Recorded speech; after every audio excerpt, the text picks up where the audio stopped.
Welcome back inside the film room. I'm Dustin Fox alongside legendary Browns quarterback Bernie Kosar. Bernie, as we travel on the road to the New Orleans Saints this weekend to take on a Saints defense that gave up 48 points last week. You may think to yourself, well, man, that's a huge opportunity for the Browns, and it might be.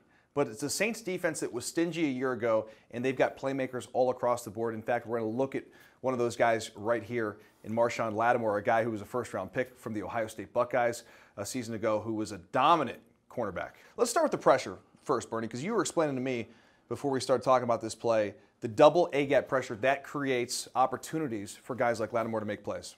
Right, and we're definitely going to see this on Sunday afternoon. You see the pre-snap alignment of 6 guys right at the line of scrimmage, 2 guys standing up on each shoulder of Alex Mack, the center for the Atlanta Falcons right here. They believe so much in Marcus Lattimore that they're going to commit 6 guys to the line of scrimmage, possibly 7 or 8 by walking up the safeties.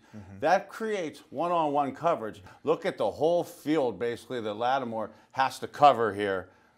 And this is just off man. You know, he's playing outside leverage. He knows he's got middle of field help safety right here, but he doesn't want to be out leveraged, so he kind of extends himself and he breaks inside on this deep dig. It's unbelievable. It's incredible how he does it. If you're not precision in how you run routes, throw and catch, they are so gifted that guys like Lattimore are there to make the play. And it's the thing. I mean, that should be a catch by 17.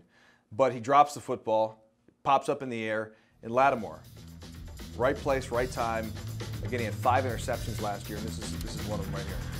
All right, as we take a look at another play from the New Orleans Saints defense here, Bernie, Cam Jordan, who's been there since 2011, one of the top pass rushers in football, had 13 sacks last year.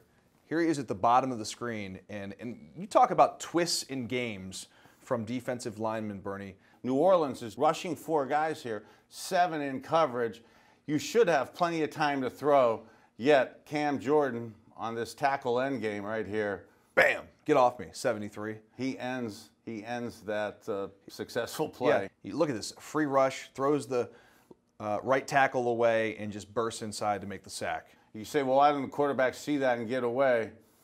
Look at here. There's nobody open. There's nobody safely to throw the ball. Cam does a great job. Stabs and gets him off his body and comes around on the twist. Bernie, as we look at this pass rush from the Saints defense and we think about what sort of challenge it's going to bring to the Browns this week, especially with Desmond Harrison, the left tackle rookie, how do you think he held up against Pittsburgh, by the way?